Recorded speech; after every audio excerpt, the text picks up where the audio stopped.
Learn how to create, sustain, and scale up your print-on-demand business with the latest tips, guides, and strategies to help you start selling and making money today.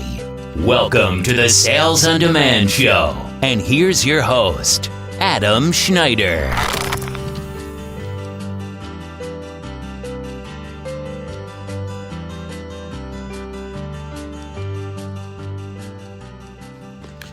Hi everybody, it's Adam. Welcome to episode 36 of the Sales on Demand Show.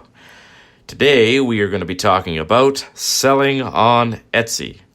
But I just thought I would follow up from the last episode where I fired rockets at multi-level marketing companies. And I did post that on my personal Facebook page, which I don't normally do because I just don't see any need to. It's not usually beneficial to people I know. I do have friends that listen to the podcast, but I don't make a big deal about that. This one I thought I would link to it and just see if I, attracted the attention of some of the people that I know are selling multi-level marketing. And so I did. So we had a good dialogue, and naturally I got the responses that I very much expect, which is that anybody who is fairly deep into an MLM company is basically obliged to defend what they're doing.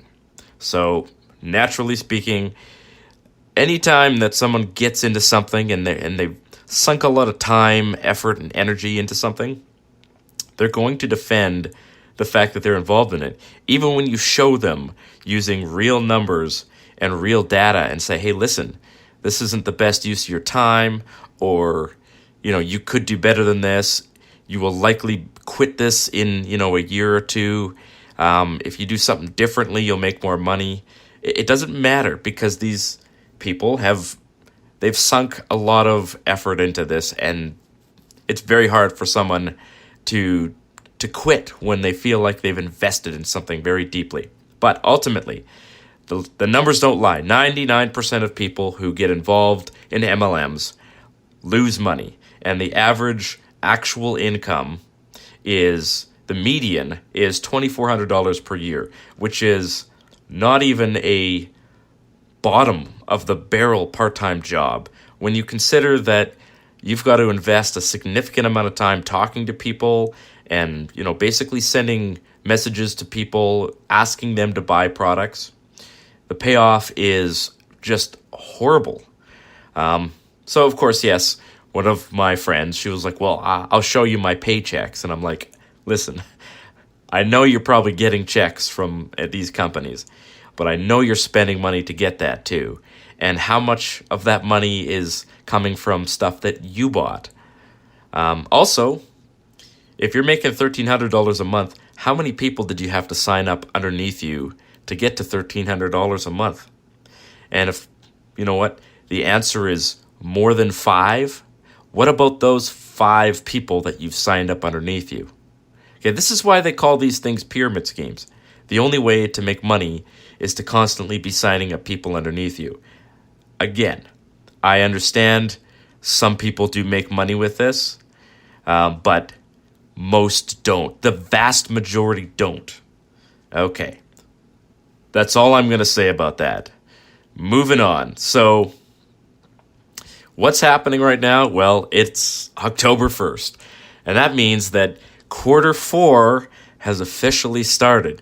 Now, this is my third quarter 4, and I know what to expect. Now, before, when I started selling, I had this mistaken idea that, the minute October 1st rolls around, that, somebody flicks a switch and all of a sudden you're going to get a whole pile of traffic and sales, and it's just going to be like this giant meteoric rise, but, a level rise all the way to, December 25th. But that is not what happens. In fact, I am seeing that right now is very, very quiet. Doing less than 10 sales a day, which is pretty much below average, and even below the summer average in fact. And it could be that the weather is kind of getting in the way. Here in Alberta, we just had the most insane snowstorm, like a 2-day, 48 to 60-hour snowstorm, and it's literally like the dead of winter outside. So it's kind of crazy. It hit like the top of the United States too. It was insane. You should see how much snow we've got. We made a snowman yesterday, and yet the week before this, I was still camping. So I don't know. Living in Canada is weird, but at least we don't get hurricanes. So got that going for me. But yeah, it's quiet right now. Even though quarter four has started, you won't see a lot of traction until, mid-October, end October, and the beginning of November. That is when the real, sales, the real traffic starts to build up. Because right now, Christmas is still, it's really 3 months away from now. I mean, a tiny bit less than 3 months, but that's still a significant amount of time.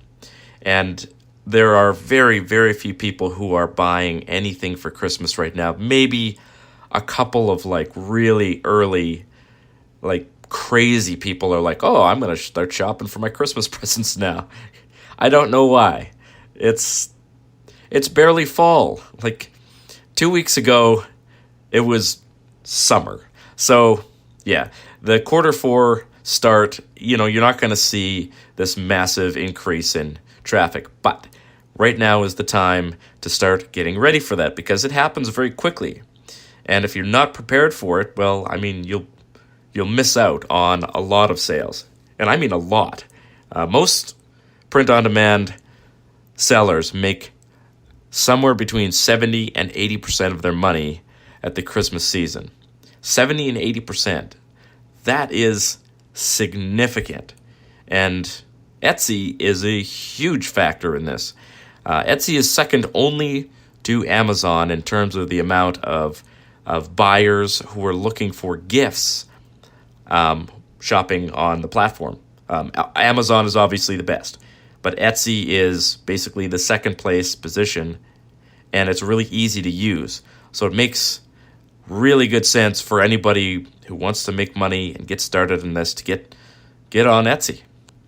So, as always, we'll talk about some trends, basically everything.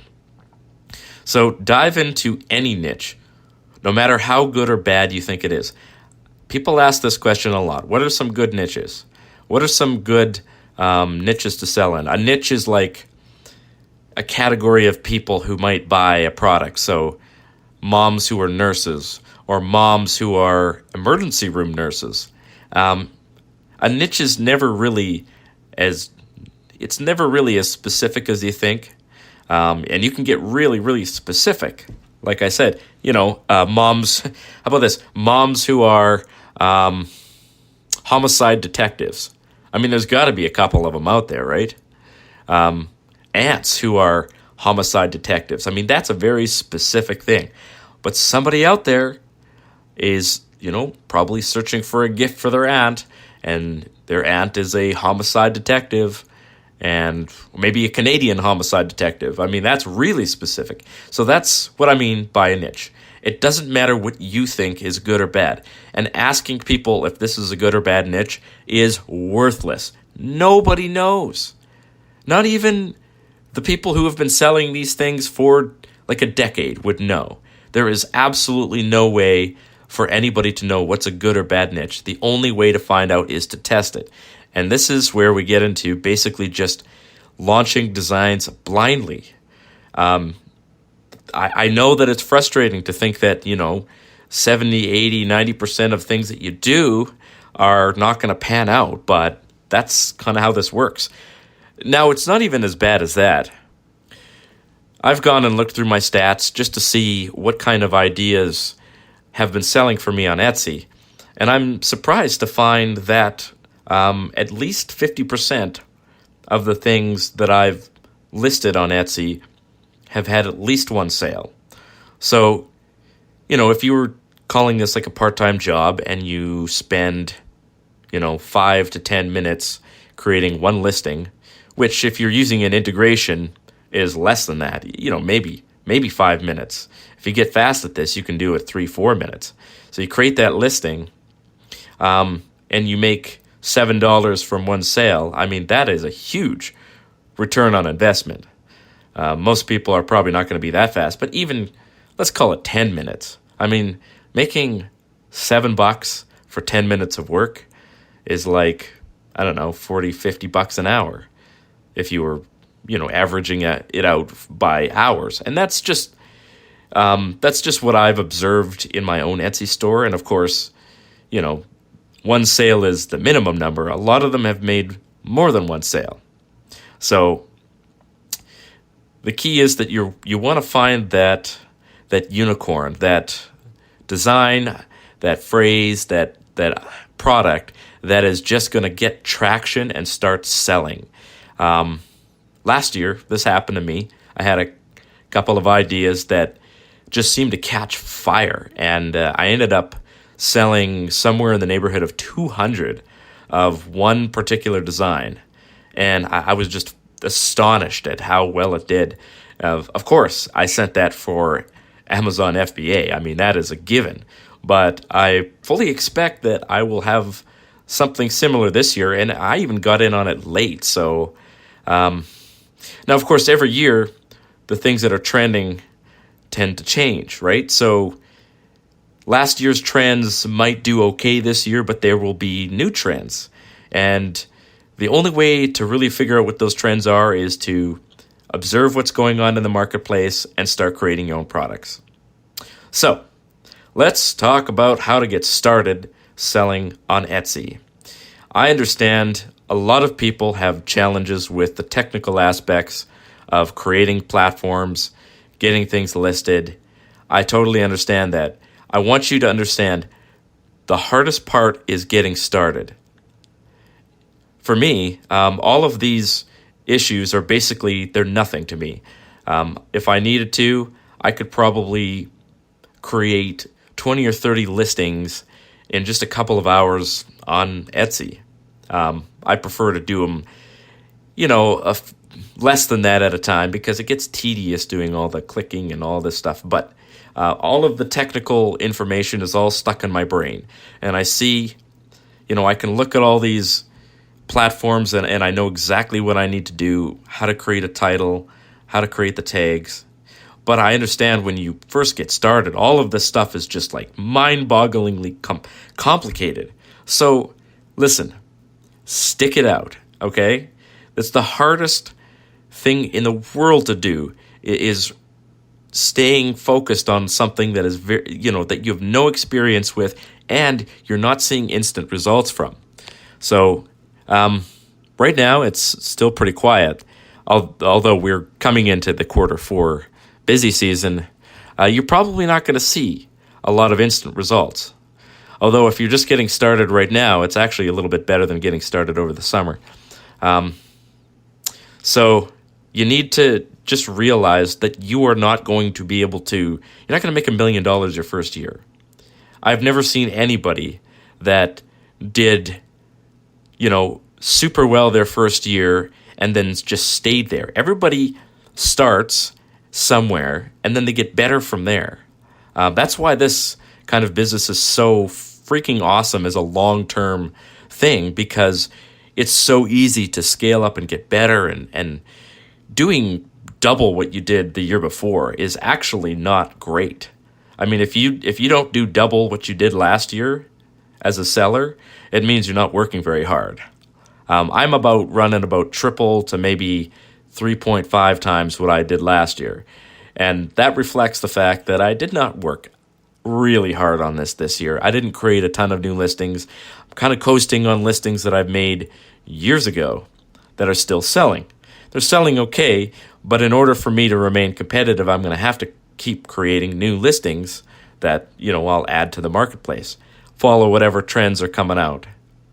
So, selling on Etsy, I got 8 points here, and they're all a logical progression. I'm going to put these points in the show notes and on the blog page. So if you don't remember what these points are, go to salesondemandshow.com/E36 36, you'll find all of this there. So point number one, Etsy is still and probably always will be the best platform to start selling as a new seller, or if you have limited funds. And that's because Etsy will give you the money from a sale within a week. And after a little bit of time, like once you get a few sales and you're proven that you're not a scammer or something like that, they'll start releasing the money as soon as the next day. So basically you can get your money within 3 or 4 days, which is actually phenomenal. Amazon, on the other hand, they won't give you your money for a minimum of 3 weeks and more like 4 or 5. Now, yes, there are way more buyers on Amazon, but for somebody just starting out who doesn't have thousands of dollars to kind of sit and wait for, I mean, that kind of turnaround time is hard to manage, and I totally understand that. That doesn't mean that you should ignore Amazon, but when you're starting out, get Etsy going first, then work on Amazon. Create the Amazon account, let it sit there for a bit, put your listings there, but don't expect a whole bunch of results from Amazon right away. Especially if you're doing this part-time and you've never done any selling before. If you've already been selling on Amazon, you do have a bit of a leg up because Amazon already trusts you, and it's more likely that anything that you list is going to rank well. You're not going to be put to the bottom of the pile. You might be put to the bottom third instead of right at the bottom. But get started with Etsy. So creating a store in Etsy is pretty simple. You need a buyer account first. So basically what happens, your buyer account and your seller account are inextricably linked. Unlike with Amazon where your buyer account is completely separate, other than the fact that Amazon knows you're the same person. They kind of know that, so they won't let you buy your own product, but that's about it. That's the only limitation that Amazon puts on it. And of course, it makes sense that you can't buy your own product. You can't do this on Etsy either, because otherwise you can manipulate your own rankings by buying your own products. And that's completely unethical. And of course, they don't allow that. So creating a store is simple in Etsy. Have a buyer account. You just need an email address and some kind of payment method. You can open up your store, but it won't be actually launched until you create and list your first item. So here are some basic things about opening an Etsy store. Price your products in US dollars, regardless of where you are located. Etsy will pay you in your local currency. Whatever your bank account's denominated in, you'll get paid in kroner or euros, Canadian dollars, Australian dollars, but price everything in US dollars because that is what people are accustomed to seeing. Just like you would put your listings in English if you're targeting the US market. Although it is not, it's actually quite popular to target, Spanish-speaking people on the US Etsy market, and it's definitely something to look into. Putting your prices in US dollars makes your product look normal next to other products. See, what happens when someone searches on Etsy is that all of these products come up in this grid pattern on the search results page. So if your product is priced in Canadian dollars, what it's going to show is the Canadian dollar price underneath it. And since Canadian dollars are basically like monopoly money and they're worth much less, they even look like monopoly money too with all the colors. It's weird to use American dollars after having lived in Canada all my life because I'm like, I don't know what this money is. It all looks the same to me. So pricing it in US dollars just makes your product look the same next to everyone else's. Don't try and undercut them on price. Price it what everybody else is doing. It doesn't seem to matter if you offer free shipping or if you price your product at $15 and add $5 for shipping. What matters is that you offer free shipping after $35. Okay, so we'll talk about that in a minute. Etsy has made some changes. Some of the changes seem okay. Some of them are horrible. But all you need to know is put your prices in US dollars. You can set that in the settings on your store. So point number 3, in order to open your store, you need to launch one manual listing. So go on gearbubble.com, open up a free account, launch one product. You can be like, just create a coffee mug, whatever. Put some print on a Word document. You got to download it in .png form, which is a transparent text file. You can use GIMP. You can use Inkscape. You can use PicMonkey. Those are probably PicMonkey is probably the best. It does cost money. But Inkscape is a good way to get around paying money. It's just really, really technical to use Inkscape. But it has a lot of, it can do a lot. So just make a text design, launch it as a coffee mug or a travel mug or something, or a t-shirt, and then download the picture of the mock-up. So download the picture of the coffee mug or the t-shirt with the text on it. Then upload it to Etsy as your listing. You only need one picture. I know Etsy says, oh yes, 10 pictures is the best. You do not need 10 pictures. You barely need 2 pictures. If it's a coffee mug and you're using an integration, it'll upload both sides to show the person, hey, this coffee mug is printed on both sides. That's about it. Adding more pictures does not help you on Etsy, and it's a waste of time. So upload one picture showing what it looks like. Print on demand is a very unique type of product because what you're selling is not a coffee mug or a t-shirt. People can go to Walmart and buy t-shirts for $6. Why would they spend $20 on your t-shirt? The answer is what's printed on it is the product, not the t-shirt itself. The t-shirt is simply this display. It's kind of like how a bagel is just a conveyance for butter. So when I go and I toast a bagel in the toaster oven and I pull the bagel out, what I'm really craving is butter. So I load that sucker up with butter. So when people come and they buy your product off of Etsy, they're not looking for a t-shirt. The t-shirt is just this, convenient way to display the hilarious message that you've put on the t-shirt. All right, list one product to get your store open. You actually have to launch the listing. It can't be a draft listing. Once your store is open, that you have one active listing that you've paid for with,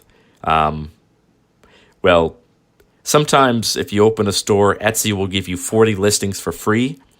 I'll have to try and see if I can find a link to get you 40 listings for free. But it's, a nice little thing. It's basically worth $10. $10 is $10, right? So once you have one active listing, your store is open. It's, people can search and find you. You can put a picture in there of yourself, write a little blurb about it. But, honestly, it's not really that vital. At some point in time, put some info about yourself. Etsy's going to either, I'm not sure how the approval process works these days, but Etsy sometimes does shut down stores for sellers who are really out of country.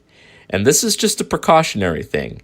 I'm not entirely sure which countries, but chances are if you live in an Asian country or, a Middle Eastern country or some country that's like really far away from the United States and where Etsy has had a lot of fraud coming from, they might just shut you down. And that sucks. But you might be able to overcome that by writing Etsy. They might ask for proof of who you are, a whole bunch of documents. Just give them what they want. And it could take some time for you to prove who you are. But you can always keep trying. And I know for a fact that one person I know who initially wasn't allowed to sell on Etsy persisted, wrote to Etsy, and kept, persisting with this attempt to open up their store, and they were successful. They were able to open up a store with Etsy. So the squeaky wheel gets the grease, as they say, right? But if you just give up when they say no, then you might as well just go home. Do something else. If you're not willing to persist and keep trying when you fail, you probably won't survive in any kind of e-commerce or business venture. Probably for you, a job is the best scenario. And I don't mean to say this to be cruel, but e-commerce sellers, I mean, we are looking at the roughest life ever. I mean, the potential for making millions is there. But most people won't get there because they're held back by their own lack of faith, or they're just not able to overcome the mental risk of getting out there and persisting. The people who make a ton of money are the people who persist, and they keep changing their tactics. They're never comfortable doing what they're doing. They're always looking for new ideas. They're always looking for new platforms to sell, new ways to sell. Those people are successful. All right, so you don't have to use GearBubble, but I do like GearBubble. Again, the differences between the print-on-demand suppliers are GearBubble is good for uploading hundreds and hundreds and hundreds of listings and linking them with all of your different platforms. You can use Printful. It's good, and it's good quality, but it's also significantly more expensive. I do use Printful if I'm sending a replacement product for somebody because something happened to the product that I sent them the first time. It got smashed. I will often, particularly around Christmas time, I did this maybe 5 or 6 times last year. I would just go on Printful and I'd upload the same design and send it to them. And I'd be like, all right, I want expedited shipping. And there was even a couple of cases where I ordered the product and it was at the customer within 5 days during Christmas. That's actually really fast. You need to understand that at Christmas time, all of these print-on-demand suppliers just get overwhelmed with business. And it does slow down the production time and the shipping time. And there's nothing that anybody can do about that. It is what it is. There will be products that get misprinted. There will be products that get broken. You just have to be prepared to handle the customer service. All right, so GearBubble is good, but their integration with Etsy does cost money on a monthly basis. Printful, you can connect to Etsy for free, but each product costs a bit more to send out. And not even a little bit either. It's like $2 or $3 more per product. So, I mean, you're giving up quite a bit of profit at the expense of, I guess, a really durable connection or a really easy-to-use platform. I don't know. I prefer to make more money and figure out how to use something. If it's more technical, then I'll work with that. All right, so point number 4, start listing a variety of ideas using the basic research methods that I have mentioned before in other podcasts. I'm going to actually look up right now which episode I was using to teach how to research. Oh, here we go. Episode 13, Keyword Research for Print on Demand. So go and listen to episode 13. All of that is still valid. I know that was probably last year or early this year, but keyword research is going to be the same for years to come. I won't say anything more about that. Just go listen to that episode. I'll link to it in the show notes, and you can just, figure it out from there. All right. So do not... All right. Point 4. All right. So, yeah, add a few customizable listings if you feel up to it. A customizable listing on Etsy is as simple as clicking, I will customize this product for a customer. Actually, there's 2 different ways to sort of allow customers to request customization. So what'll happen, and I'm actually in my Etsy store right now, is I'm going to open up a listing here just so I make sure I tell you where it is. I have a lot of draft listings that I need to launch. All right. So when you Yeah. So there's two ways that you can tell customers that they can customize this product. So the first is custom orders is a little segment down near the bottom of your listing here, and you can click a box that says buyers can request customization. But then there's something else that you can do is require personalization details. And then it requires the customer to put in the name or the whatever it is that they want customization on or personalization on. Those two words mean the same thing. Don't get screwed up when you see them both in there. So you can require customers to enter the information in there, or you can just allow them to request customization, but it won't show up as a customized, personalized listing unless a customer, I'm not sure how it works, but it's just two different ways to do it. So I would recommend if you want to create a listing, personalization. So there's a little slider switch to turn off and on. So personalization and customization are the same thing, but you can, if you want to create a customized listing, put both of those on, not just one of them. And that will tell customers, yes, this is a customizable product. You have to enter personalization information like the name or a picture or whatever it is that you're customizing. So, create a couple of those just to see, if you can strike one of these unicorn listings that does really well, but then be prepared to do some work to send products to your customers, unless you are using Print Tech. Currently, the only automated customization print-on-demand supplier that I'm aware of is Print Tech. I am using Print Tech. I'm going to expand what I'm doing with Print Tech because I think that they're a pretty good supplier. I was fairly happy with the way that they sent out products before, and honestly, I just don't have time to sit there and create new designs for every single person who wants customization. I got stuff to do, man. So last year, I had one of my customized listings just go insanely viral. It ranked really well on Amazon, and I got like 50 orders in 3 weeks. So sitting there every single day, creating a new design for each one. It only took me a few minutes, but it was just an irritating thing that I had to do at the end of the day when I could have been, eating bagels with butter on them or something like that. Just something that is more enjoyable than hanging out in front of my computer creating like 10 different customized designs. So, yeah, Print Tech does cost $20 a month for Amazon and $10 a month for Etsy. But, man, you could save yourself so much time. So much time.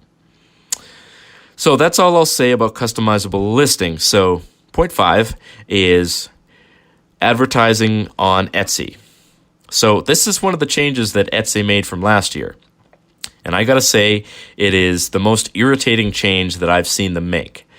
Last year, advertising with Etsy was called promoted listings. So most of these platforms, in fact, all of the platforms that I'm aware of, eBay, Etsy, and Amazon, they all offer the ability to pay a little extra money to have your product listed a little bit higher in the search results. So what was going on last year is that Etsy would sort of scrape all of your keywords from the title, and they would show your product with a sponsored ad listing. And it was called an impression. Basically, if someone searches nurse mom, Etsy will show your mug there. If you have nurse mom in the title, or mom, or something like that. And you only paid when someone clicked on it. So that was nice. You could set how much you wanted to bid. So if you were really cautious and you're like, I don't want to spend a lot of money, but I want to try to get a few more sales, you could set your bid at like 5 cents a click or 10 cents a click.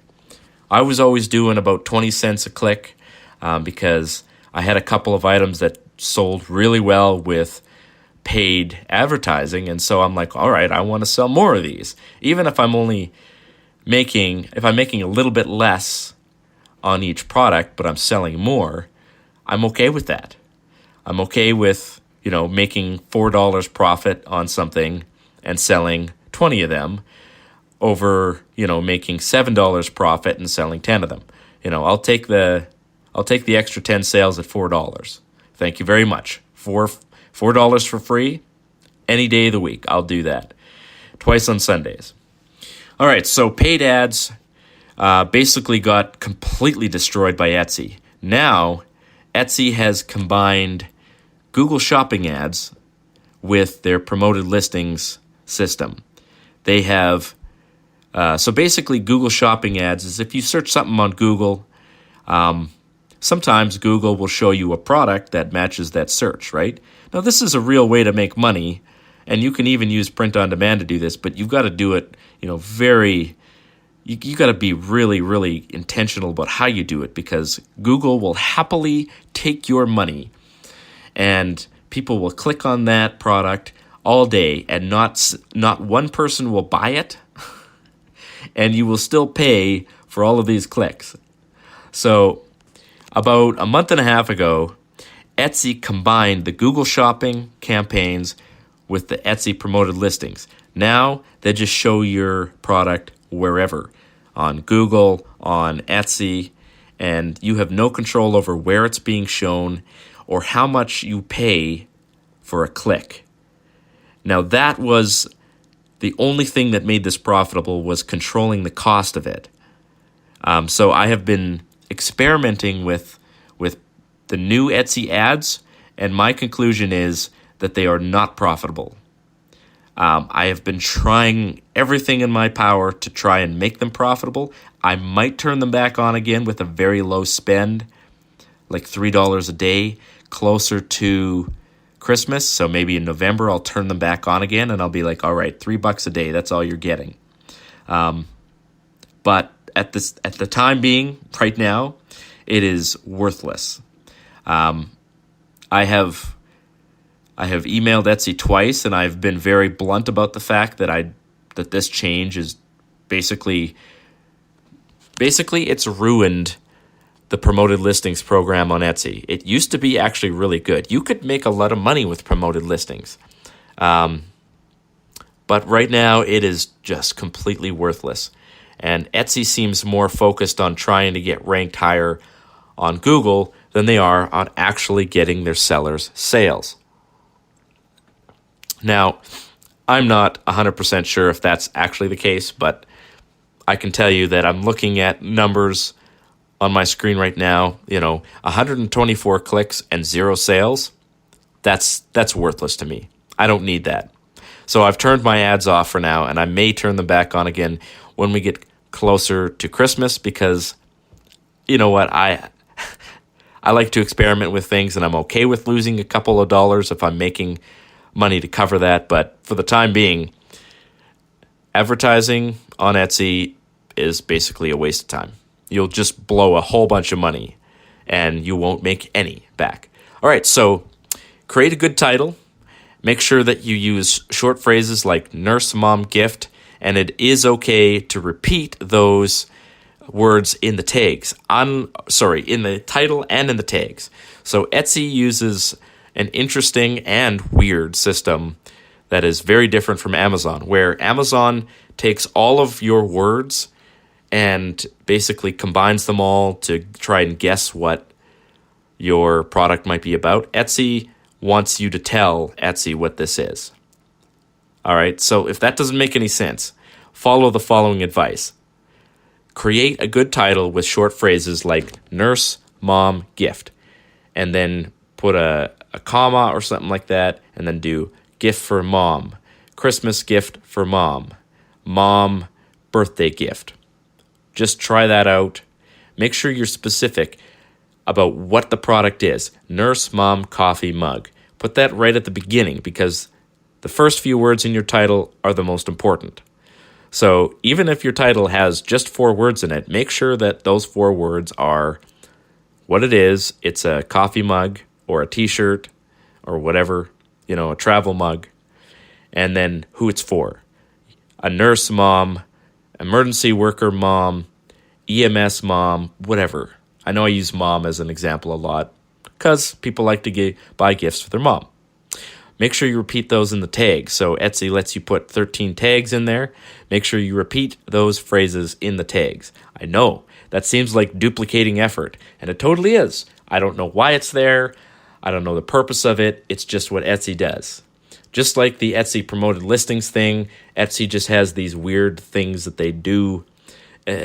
Somehow it works. So this all makes launching a listing on Etsy much more time consuming than it is on Amazon, which is fine because Etsy, there's a much higher chance that listing is going to actually sell on Etsy rather than Amazon. You might have, 10,000 listings on Amazon and get, 100 sales a month out of that, but you can have 200 listings on Etsy and get the same 100 sales. So, the extra time is worth it. So if you want to get a little bit more research, there is a program called Etsy Rank.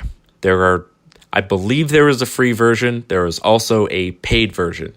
You get more information from the paid version, which totally makes sense. They want you to pay for their product. It is a good product. It gives you a lot of data about keywords. It shows you shops that are doing well, and you can just go and see what those shops are doing. Now, don't go and just copy everything that a shop is doing in terms of the products that they're selling, but see what they're doing and how they're doing it, and then imitate the strategy, not the tactics, right? Don't imitate their products, but imitate the strategy. So if they're creating, a bunch of products that, are based on some theme or something like that, you can create products based on that theme as well. Nobody owns a theme. So nobody owns nurse moms. Nobody owns, police dads. Those are all open game. So if you see that those are selling well in one shop, give it a try. Make your own version of it, whatever. There is another program called Marmalade.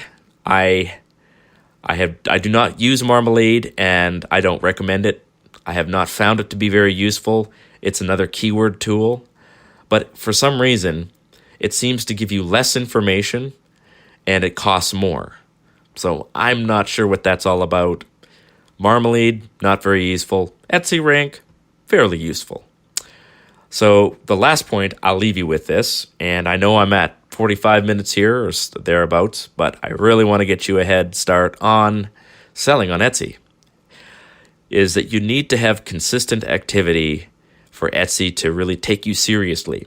It is better for you to list one thing per day than to do, 30 things at the end of the month, 30 listings at the end of the month. For me, unfortunately, I just don't have time to do one per day.